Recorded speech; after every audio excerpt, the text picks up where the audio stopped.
the RMS Titanic set out on her maiden voyage from Southampton, United Kingdom to New York City, United States on April 10, 1912.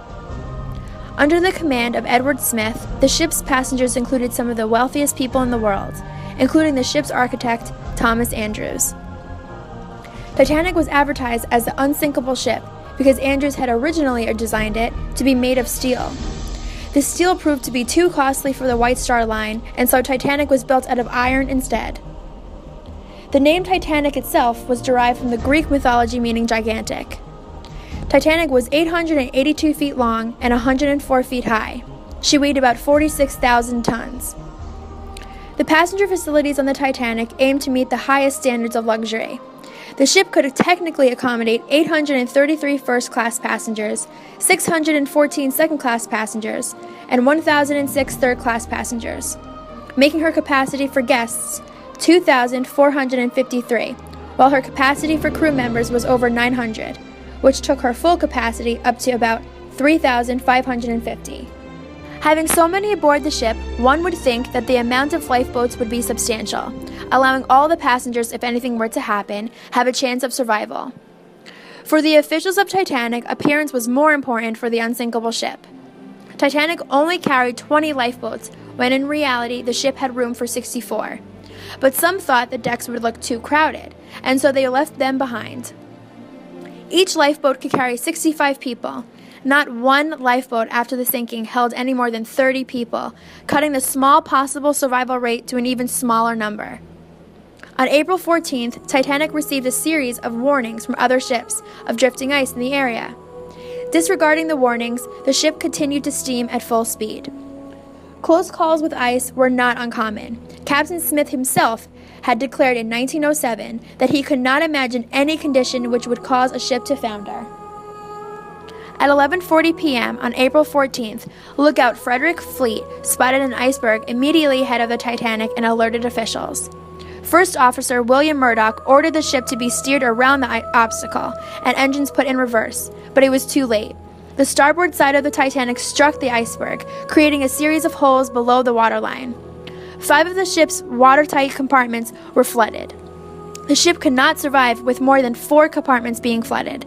Titanic was doomed. She began sinking bow first, with water spilling from compartment to compartment.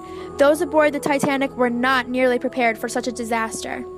2 hours and 40 minutes after Titanic struck the iceberg, her rate of sinking suddenly increased. The crew had not been trained adequately in carrying out an evacuation. The women and children protocol was generally followed for the loading of the lifeboats, and most of the male passengers and crew were left aboard, including Captain Smith and Titanic's architect, Mr. Andrews, who both went down with the ship.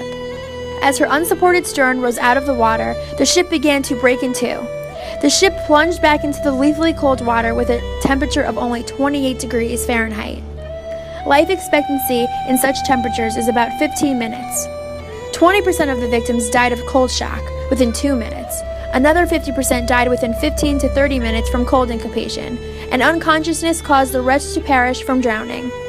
Only 13 of those that were plunged into the water were helped into a lifeboat number 14, which was the only lifeboat to return after the sinking. 22 knots, sideswipes the iceberg. Murdoch ports around the iceberg, try to keep from hitting the propellers. That looks pretty good. Okay, so now we're watching an accelerated time. We see the first 5 compartments flood. They equalize pretty quickly. Bows pulled down. We see the port list. Port list looks right. That looks like about 9 degrees. Well, you can really see the effect of that list on the flooding.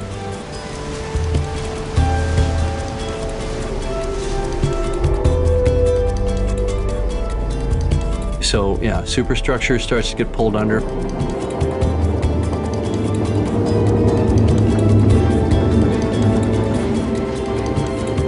Funnels collapse at their base.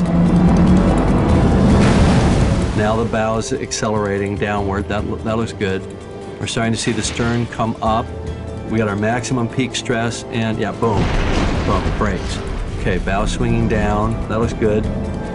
The double keel hang on, and then they separate. Bow plunges straight down. All right, we got mass snapping back. The funnels are ripping backwards, pulling off all the davits. Bow's going down like a torpedo. Here's the angle when it falls through into a stable position. Let's see the stern. Heeling way over to port. That looks right. And she goes, yep, that's right. She goes almost vertical just when she goes under, and then boom, implodes. Now she accelerates, and all the stuff starts to rip off. The absolute death toll of the Titanic is unclear due to numerous factors. The casualties have been put in between 1,500 and 1,600 people, less than a third of those aboard. There are no gravestones to visit those that were lost. The only place those left on the ship of dreams is in our dreams. April 15th, 1912 will never be forgotten.